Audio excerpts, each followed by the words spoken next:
చేసుకోండి నేను కోరుతా ఉన్నా.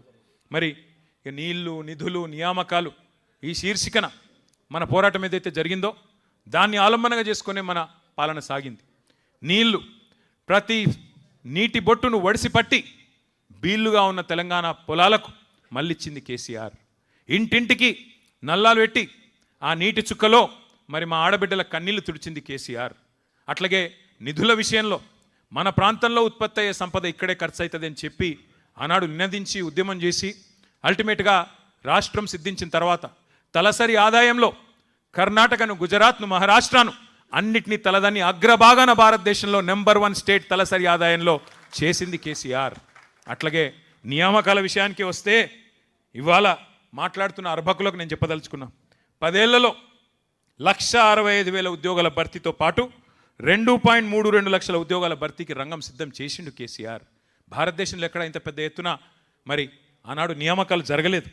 అట్లాగే ఒక వర్గం కాదు, సబ్బండ వర్గాలు, బీసీ, ఎస్సీ, ఎస్టీ, మైనారిటీ, అగ్రవర్ణాల్లో ఉండే పేదలు అందరి జీవితాల్లో వెలుగులు నింపే ప్రయత్నం చేసింది కేసీఆర్. ఆసరా పెన్షన్ల నుంచి అమ్మఒడి దాకా సంక్షేమంలో ఒక మానవీయ కోణాన్ని, మానవతకు మారు పేరుగా కేసీఆర్ గారిని పరిచయం చేసింది ఆ 10 ఏళ్ల పాలన. 1 కాదు 2 కాదు చెప్తే కళ్యాణ లక్ష్మి, కేసీఆర్ కిట్లు, వినూత్న పథకాలు, మాతా శిశుమరణాలను తగ్గించిన పథకాలు, మానవీయమైన ఆలోచనలు, వృద్ధులకు కంటి చూపు ఉండదని ఆలోచన చేసి కంటి వెలుగు లాంటి పథకం పెట్టిన మహానుభావుడు భారతదేశంలో ఉన్నారా? ఆలోచించమని చెప్పి నేను కోరుతా ఉన్నా. 1 కాదు 2 కాదు విప్లవాత్మకమైన కార్యక్రమాలు. రైతు బంధు అనేది ఒక విప్లవం. అది సాధారణ అల్లాటప్ప నాయకులతోని జరిగే నిర్ణయం కాదు. రిబ్బన్లు కట్ చేసేందుకు జేబుల కత్తెరలు పెట్టుకొని తిరిగే నాయకులకు అర్థమయ్యే పథకం కాదది. రైతు బంధు ఒక దమ్మున్న ధీరోదాత్తుడైన నాయకుడు 73,000 కోట్ల రూపాయలు రైతుకు పెట్టుబడి సహాయం ఇచ్చిన మొట్టమొదటి నాయకుడు భారతదేశ స్వాతంత్ర అనంతరం కేసీఆర్. భూమి శిస్తును రద్దు చేసి, నీటి తీరువాను రద్దు చేసి, పేదవాడికి ముఖ్యంగా తెలంగాణ రైతుకు వెన్నుముకగా, నిటారుగా నిలబడే విధంగా వారికి వెన్నుముకనాగా అండగా నిలబడ్డది, చేతిలో కర్రలాగా ఆసరాగా నిలబడ్డది కేసీఆర్. అట్లాంటి కేసీఆర్ గారిని సరే రకరకాలుగా బదనాం చేసి, ఇష్టం వచ్చిన చిల్లర ప్రచారాలు చేసి, ఇష్టం వచ్చిన తీరులో విష ప్రచారాలు చేసి, రకరకాల చండాలపు మాటలు మాట్లాడి, ఆయన ఒక 150 గదులుండ ఒక భవనం కట్టుకున్నాడు, బంగారు భవనం కట్టుకున్నాడు, అందులో బంగారు కమోడులు ఉన్నాయి అని చెప్పి చిల్లర మల్లర మాటలు మాట్లాడి ప్రజల నెత్తి నిండా మరి ఇదిగో పులి అంటే అదిగో తోక అనే ప్రపంచం మనది, ఏంది అనేది కూడా ఆలోచన లేకుండా మరి నెత్తి నిండా ఇట్లాంటి అబద్ధాలతో, యూట్యూబ్ ప్రచారాలతో విషం నింపి, అబద్ధాలు చెప్పి, చివరికి అవే అబద్ధాలను డిక్లరేషన్ల రూపంలో, అవే అబద్ధాలను 420 హామీల రూపంలో అడ్డమైన మాటలన్నీ చెప్పి చివరికి మరి గద్దెనెక్కింది కాంగ్రెస్ పార్టీ, కాంగ్రెస్ ప్రభుత్వం. అబద్ధాలు, అభూత కల్పనలు, విష ప్రచారాలతో తెలంగాణ రాజకీయాలను కలుషితం చేసింది కాంగ్రెస్ పార్టీ. దేశమంతా వదిలించుకున్న దరిద్రం కాంగ్రెస్. ఆ దరిద్రాన్ని తెచ్చి తిరిగి ఈ విష ప్రచారాల వల్ల నెత్తిన రుద్దుకున్నారు పాపం అమాయకులైన మన సోదరులు, సోదరిమణులు. కానీ ఒకటి మాత్రం గుర్తుపెట్టుకోండి, 14లో మనం ఒంటరిగానే గెలిచినాం, 18లో ఒంటరిగానే గెలిచినాం, 23లో ఓటమి పాలైనా స్వల్ప తేడాతో. ఆడికి 3వ వంతు సీట్లు మనకే వచ్చినాయి, 39 సీట్లు వచ్చినాయి, 37% ఓట్లు వచ్చినాయి. కాంగ్రెస్ ఇన్ని ప్రచారాలు చేస్తే కూడా వాళ్ళు గెలిచింది 1.8% తేడాతో మాత్రమే. రాష్ట్ర వ్యాప్తంగా చూస్తే 4 లక్షల ఓట్ల తేడాతో మాత్రమే. అంటే 3వసారి కూడా కేసీఆర్ గారు గెలిచే పరిస్థితి ఉండే. కానీ ఈ విష ప్రచారాల వల్ల మనం కూడా కొంత నిర్లిప్తంగా ఉండడం వల్లనే వారు ఆనాడు ఓటమి పాలయ్యారు. సరే, దానికేం బాధ లేదు. అధికారం ఎవరికి శాశ్వతం కాదు. అది మనం అధికారంలో ఉన్నప్పుడే చెప్పిన మాట. గెలిస్తే పొంగిపోయేది లేదు, ఓడిపోతే కుంగిపోయేది లేదు. ఇది కేసీఆర్ గారు మాకు ఎప్పుడు చెప్పే మాట. కానీ ఇవాళ బాధ ఎక్కడ అనిపిస్తున్నది అంటే, అడ్డదారిలో అధికారంలోకి వచ్చిన అడ్డగాడిద కాంగ్రెస్ ఇవాళ తెలంగాణను మళ్ళీ ఒక 25 ఏళ్ళు వెనుకకు నెట్టే పరిస్థితి తీసుకొని వచ్చింది రేవంత్ రెడ్డి నాయకత్వంలో. గ్యారంటీల గారడీలతోని గద్దెనెక్కిన రేవంత్ రెడ్డి ఇవాళ వడ్డిచ్చిన విస్తర్ లాంటి రాష్ట్రాన్ని కుక్కలు చింపిన ఇస్తారు చేస్తూ ఉన్నాడు. వడ్డిచ్చిన విస్తర్లాగా పెట్టిన పొయ్యి కట్టిన ఇల్లు అన్నట్టు ఆయన చేతిలో పెడితే పంచభక్ష పరమాణాలతో ఇవాళ పూర్తి స్థాయిలో కుక్కలు చంపిన విస్తారులాగా తయారు చేస్తూ ఉన్నాడనే బాధ కలుగుతూ ఉన్నది. ఈ 30 నెలల్లో సరిగ్గా ప్రభుత్వానికి కూడా 50% టైం అయిపోయింది ఈ రోజుతో రేపటితో. ఈ 30 నెలల్లో కుప్పకూలని రంగం లేదు, మోసపోయి గోసపడని వర్గం లేదు.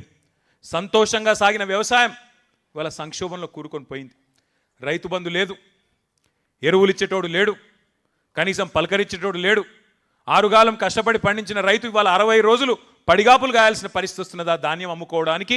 60 రోజులు 70 రోజులు ఆనాడు ధాన్యాన్ని కళ్ళకద్దుకొని కొనుక్కునే ప్రభుత్వం పోయి ఇవాళ కాళ్ళు పట్టుకున్నా కనికరించని దౌర్భాగ్య ప్రభుత్వం వచ్చిందనే బాధ కలుగుతూ ఉన్నది. ఇది వాస్తవం. ఒక రైతులు మాత్రమే కాదు, పెట్టుబడిదారులకు స్వర్గధామంగా ఎదిగిన తెలంగాణలో ఇవాళ పారిశ్రామికవేత్తల తలకు తుపాకులు పెట్టే పరిస్థితి వచ్చింది. ఇక్కడ నుంచి పారిశ్రామికవేత్తలు గుజరాత్కు, తమిళనాడుకు, ఆంధ్రాకు పారిపోయే పరిస్థితి వచ్చింది. 10 ఏళ్ల పాటు కష్టపడి ఒక్కొక్క నీటి బొట్టును ఒడిసిపట్టి మరి మన బీడు భూములకు మళ్ళించిన కేసీఆర్ గారి నాయకత్వాన్ని ఇవాళ బదనాం చేయాలనే ఉద్దేశంతో సాగునీటి ప్రాజెక్టుల మీద, కేసీఆర్ గారి ఆనవాళ్ళ మీద కుట్రతో కక్షగట్టి చెరిపేసే ఒక చిల్లర ప్రయత్నం జరుగుతున్నది. ఒకవైపు కృష్ణ, మరొక వైపు గోదావరి. ఒకప్పుడు మన కవులు పాడేది, దేశపతి గారు కూడా ఎన్నో సందర్భాల్లో పాడారు, రసమై బాలకృష్ణ గారు పాడినారు. గోదావరి కృష్ణమ్మ మన బీళ్లకు మల్లాలి, పచ్చని తెలంగాణ మరి మాగాణమై మెరవాలని చెప్పి అందశ్రీ గారు రాసిన పాట. ఆ పరిస్థితి నుంచి మళ్ళీ ఒకసారి ఇవాళ ధీమాగా బతికిన రైతును సంక్షోభంలోకి నెట్టే విధంగా గోదావరి కృష్ణా జలాలను కూడా గురువు గారికి సంతర్పణ చేసే కార్యక్రమం చేస్తున్నాడు రేవంత్ రెడ్డి గారు.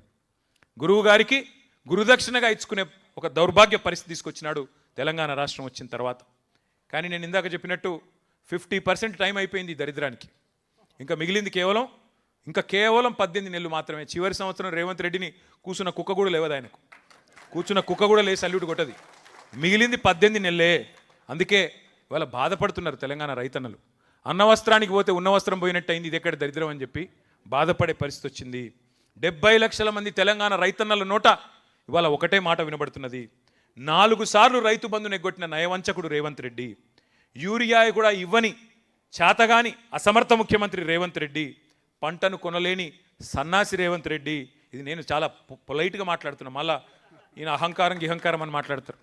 నేను మాట్లాడే మాటలు చాలా తక్కువ మాట్లాడుతున్నా. మీరు రైతుల కాడికి పోతే, మీరు మైకు పెడితే రైతులు ఇవాళ మాట్లాడే భాష ఇంకొకడు రేషమున్నోడైతే హుస్సేన్ సాగర్లో దూకి చచ్చిపోవాలి, అటువంటి మాటలు మాట్లాడుతున్నారు ఇవాళ రైతులు. వాస్తవం ఇది. రైతులనే కాదు, తెలంగాణలోని తమ్ముళ్లను, చెల్లెళ్లను ఆశపెట్టి అశోక్ నగర్లో రోడ్డు మీద కూసోబెట్టి 2 ఉద్యోగాలు ఊడగొట్టండి కేసీఆర్ది కేటీఆర్ది, మొదటి సంవత్సరంలోనే 2 లక్షల ఉద్యోగాలు ఇస్తానని మాట చెప్పిండు రాహుల్ గాంధీ. ఇలా ఎక్కడ చచ్చిండు రాహుల్ గాంధీ? అశోక్ నగర్కి వచ్చేందుకు మొహం జల్తలేదా? ఎక్కడ పోయినావు రాహుల్ గాంధీ?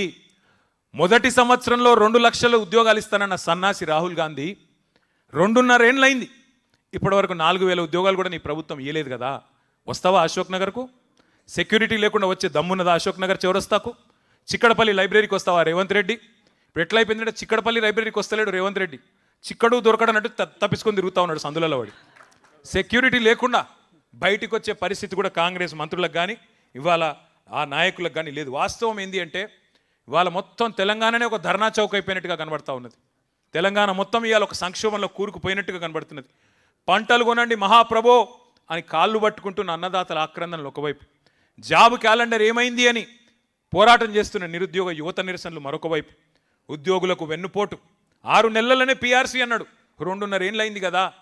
పీఆర్సీ లేదు, డిఏ లేదు, ఐఆర్ లేదు, ఏదీ లేదు. రిటైర్డ్ ఉద్యోగులు మరి వారి పరిస్థితి ఇంకా దయనీయంగా ఉంది. నిన్న కేసీఆర్ గారు అడుగుతూ ఉన్నారు నన్ను, ఎందుకు రిటైర్డ్ ఉద్యోగులు ఒక్కొక్కరే ఎందుకు పోతున్నారు కోర్టుకు అని అడిగిండు సార్ నన్ను. దేవిప్రసాద్ గారిని అడిగిన నేను, ఏమన్నా మాట్లాడుతున్నారా లేదా పెన్షనర్లతోనంటే, ఏం మాట్లాడాలన్నా, ఇది చెవిటివాడు ముందు శంఖం ఊదినట్టే ఉంది ప్రభుత్వానికి, ఎంత చెప్పినా ఎన్ని మరణ మృదంగం ఎంత జరుగుతున్నా వీళ్ళలో మాత్రం చలనం లేదని చెప్పి దేవిప్రసాద్ గారు చెప్తా ఉండే. గురుకులాల్లో ఆనాడు మా ఆర్ఎస్ ప్రవీణ్ గారు సెక్రటరీగా అద్భుతంగా కేసీఆర్ గారి నాయకత్వంలో 1000 గురుకుల పాఠశాలలు మనం పెడితే ఇవాళ గురుకులాల్లో అమాయక విద్యార్థుల మరణ మృదంగం. ఇంకా సిగ్గు లేకుండా ముఖ్యమంత్రి చెప్తున్నాడు, నేను బడి పిల్లలకే కాదు ఇంటర్మీడియట్ పిల్లలకు కూడా ఏదో పెడతా అని చెప్తున్నాడు భోజనం. ముందు ఆ పిల్లల్ని బతుకున్న పిల్లల్ని కాపాడు, నువ్వు కొత్తగా ఏదో చేయాల్సిన అవసరం లేదు, ఉన్నవి నిలిపితే చాలు. పట్టపగలే దోపిడీలు, దొంగతనాలు, దొమ్మీలు, అఘాయిత్యాలు. హైదరాబాద్ నడిబొడ్డున ఐఏఎస్ అధికారులు నివసించే ప్రశాసన్ నగర్లో పట్టపగలే హత్యలు. ఇంకా దరిద్రం ఏంటంటే 1-2 కాదు అఘాయిత్యాలు, ఎక్కడికక్కడ చందానగర్లో, హైదరాబాద్లో, కరీంనగర్లో, ఉదయం పూట 11 గంటలకు 5 తుపాకులు పట్టుకొని పోయి తుపాకుల కాల్పుల మూతలతో దద్దరిల్లుతున్నది వాళ్ళ తెలంగాణలో. వాళ్ళ తెలంగాణలో శాంతి లేదు, ప్రజలకు భద్రత లేదు. 10 ఏళ్ళు పరుగులు పెట్టిన ఆర్థిక రంగం ఇలా కుదేలైపోయే పరిస్థితి. ఒక్క ఇటుక కూడా పేర్చలేదు రేవంత్ రెడ్డి గారు. ఒక్క ఇటుక పేర్చకుండా ఇవాళ 4 లక్షల కోట్ల అప్పును నెత్తి మీద రుద్దిండు రేవంత్ రెడ్డి. ఒక్క కాలువ దవ్వింది లేదు, ఒక్క చెరువు కట్టింది లేదు, ఒక్క ఇటుక పెట్టింది లేదు, కనీసం పెన్షన్లు ఇచ్చింది లేదు, పోనీ రైతు బంధు వేసింది కూడా లేదు. ఏం చేసినవయ్యా 4 లక్షల కోట్లు అంటే? రైతు బంధు బంద్ అయింది కానీ రాహుల్ బంధు మాత్రం బ్రహ్మాండంగా నడుస్తున్నది ఇవాళ తెలంగాణలో. టింగు టింగుమని రాహుల్ గాంధీ ఖాతా మాత్రం మారుమోగుతున్నది కానీ తెలంగాణ రైతుల ఖాతాల్లో మాత్రం డబ్బులు పడతలేవు. ఇది వాస్తవం. ఇక నేను చెప్పాలంటే చాలా ఉన్నాయి కానీ ఒకటి మాత్రం పక్కా, ఇవాళ తెలంగాణ ముక్త కంఠంతో కోరుతున్నది ఒకటే, కాంగ్రెస్ పోవాలే, కేసీఆర్ తిరిగి రావాలే. అందుకే మిత్రులందరితో కూడా నా ప్రార్థన ఒకటే, మనం అధికారం కోసం కాదు మన పోరాటం. అధికారం యాదృచ్ఛికంగా వస్తే వస్తుంది, రాకపోతే రాదు, దాని గురించి బాధ లేదు. అధికారం కోసం ఇవాళ ఆరాటం ఏమీ లేదు. కానీ తెలంగాణ కష్టపడి సాధించిన తెలంగాణ, పదవీ త్యాగాలతో